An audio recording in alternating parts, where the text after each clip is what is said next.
Today, I'm going to make a case for why Bully is better than GTA. This video will no doubt open the floodgates for a comment section war, but as the not-so-great Bill O'Reilly once said, fuck it! And instead of just saying, oh, this is just my opinion, you guys, I actually do want to have a discussion about this. I'm going to give you 5 reasons for why Bully is better than GTA. This includes all of the GTA games, including San Andreas. So yes, I am going there. And instead of simply looking at the graphics or the fun factor, I am going to offer you 5 arguments outside of that. After you're done watching this video, I want to invite you to leave your thoughts and perhaps even response in the comments below. And if you're going to do so, then make sure to format your text thusly so that I know exactly what points you're responding to. So without any further ado, let's get to it.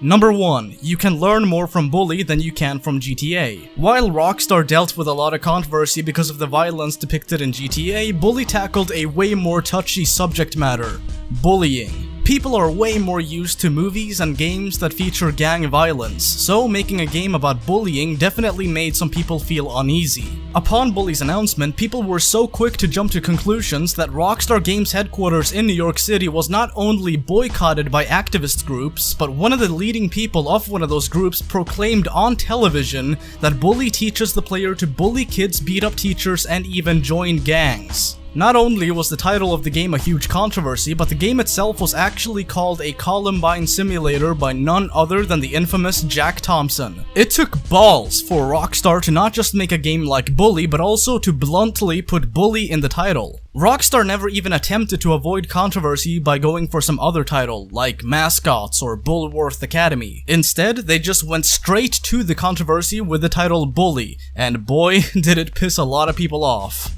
Eventually, Rockstar was forced to change the name of the PAL version of the game to Canis Canem Edit. This of course being the motto of Bullworth Academy, which in Latin translates to Dog Eat Dog. But the other versions of the game remained under the same original title. Now, unlike GTA, Bully is not about becoming a successful criminal. It's about standing up not just for yourself, but also for those around you. Jimmy Hopkins, the main character of the game, is by no means a saint, but he very seldom acts out of a desire for wealth, vengeance, or loyalty to some kind of faction. Instead, he takes pity on those who get picked on, and he does whatever he can to stand up for anyone who needs it.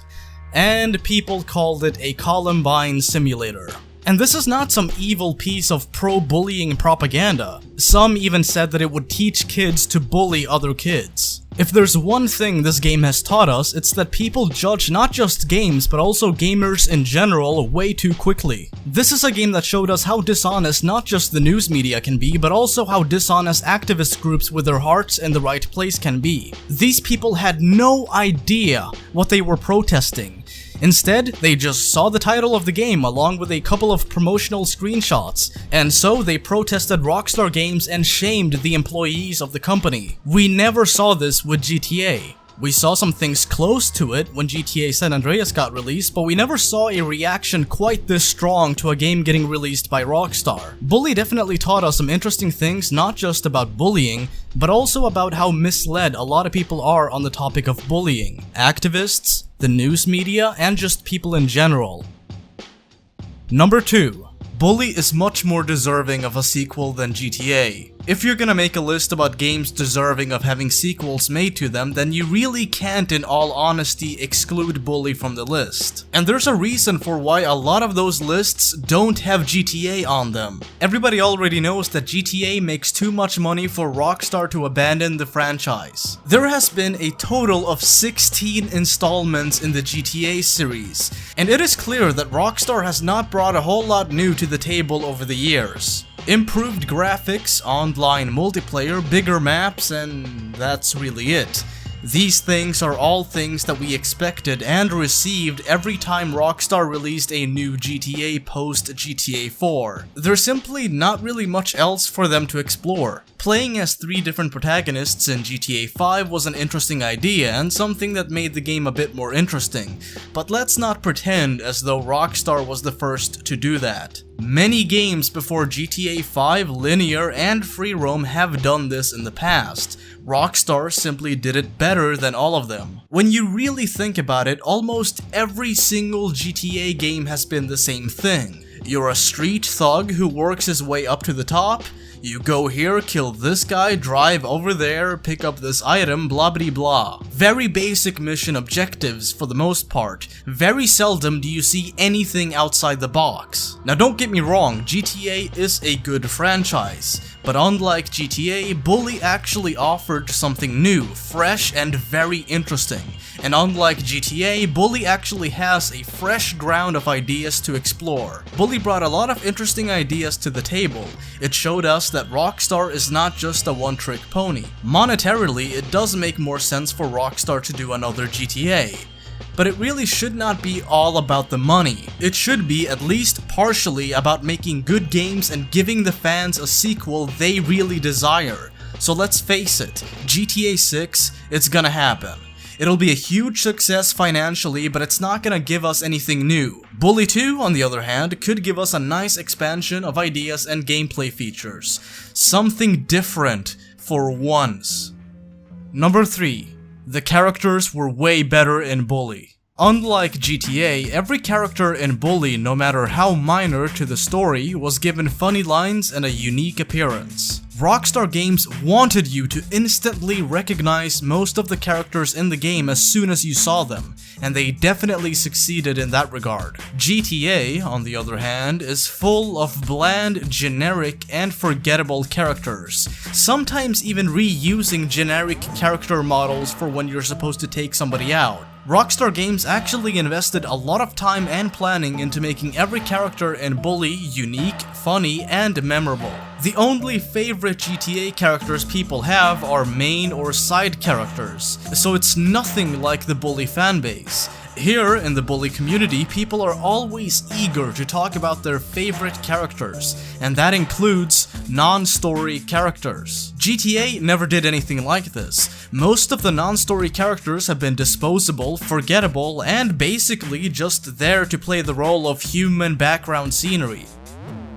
Number 4. The soundtrack. Bully, unlike GTA, did not need a bunch of radio stations with songs that Rockstar simply paid for the right to use in their game. Instead, Rockstar brought in Sean Lee, an American musician and producer, to compose the entire soundtrack for Bully. Sean Lee used his experience and knowledge in soul, hip-hop, alternative rock, jazz, and many other genres to compose the beautiful soundtrack for Bully. Now, this was kind of a gamble when you really think about it. Not only do some of the missions in the game reuse a few songs here and there, but Sean Lee had to compose a song that would continuously play in the background for when the player wasn't on a mission. Having one single song looping over and over again is something that often results in the player getting sick and tired of hearing the same thing. But I never saw anybody complain about it when it came to Bully. In fact, the game offers up a nice variety of different versions of the same song. GTA never did this. Instead, the music either stops as soon as you get out of the vehicle, or the game begins to play a song specifically intended for that one mission. Not to mention that it's also common for players to switch the radio station in GTA for a variety of reasons. Either they don't like the song that's playing, or they've already heard it too many times to enjoy it. Bully, on the other hand, has a marvelous soundtrack that it operates in the background at all times. There is always a Sean Lee song playing in the background,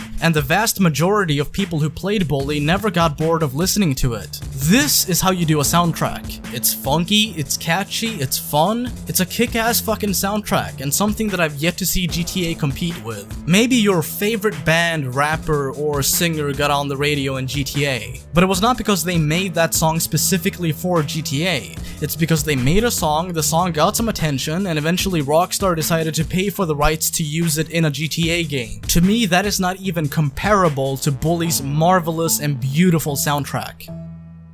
Number 5. Time is up for interpretation. Vice City takes place in 1986, San Andreas takes place in 1992, and GTA 5 takes place in 2013, and so on. Bully, however, left it up to the player's imagination to decide when the game takes place. While a lot of the people who play Bully seem content on looking at posters and bulletin boards in the game to decide when the game takes place, usually around 2006 to 2007, it is clear by character clothing, buildings, and the props scattered across the map that Bully really doesn't specify when the events of the game take place. Instead, it's simply up to you, the player, to use your imagination to to decide when the game takes place. The game's developers did this for a reason, and a good reason. Most of the Rockstar fans watching this video, at least based on my analytics, are aged 15 to 30. That's a pretty large gap in age, don't you think? Some of you, like me, grew up in the 2000s, while others grew up in the 90s, and some even grew up in the 80s. Greasers, laptops, classic cars, the retro design of the school, so on and so forth. A lot of these things are indications of different generations. Some suggest the 80s, some seem like things from the 90s, and some things even appear to be taken from this millennium. Choosing to leave the game's time up for interpretation is something that I really like about Bully. It's something that I honestly give the thumbs up to Rockstar for doing. Rockstar Games has instead decided to take the more blunt and less interesting approach. I'm about to use my uber powerful psychic abilities to predict that the next GTA game will take place in... current time! GTA has become very predictable in this regard, and honestly, I find it to be a pretty boring side to the GTA franchise. Every new installment in the series is going to take place in current time, rather than revisiting the 80s, 90s, or god forbid, the 70s. Honestly, can you imagine how awesome it would be to go back to Vice City in the 80s? We live in a nostalgia culture, so it's not like people would be outraged by this. Rockstar has simply chosen to take the easy path. Just base the setting on modern day LA or whichever other place the next GTA will take place in. Oh, what's popular? Oh, how does this place look in modern times? Yeah, just note all of that down and put it in the game. I find it lazy and not very creative at all. Unlike what they did with a certain game that begins with B and ends with Lee. There you have it, 5 reasons for why Bully is better than GTA. This video will of course have pissed off a lot of people by now, but I do hope that some of you will decide to argue against my points rather than insult me. But then again, throwing insults at somebody you disagree with does feel pretty good, doesn't it? Anyway, that's it for this video, you folks. As always, stay classy. Or pissed off. Whichever. Peace. SWEGTA, SWEGTA. Better remember the name. SWEGTA, SWEGTA. Renovating video games. SWEGTA, SWEGTA. Subscribe now or live your life in shame.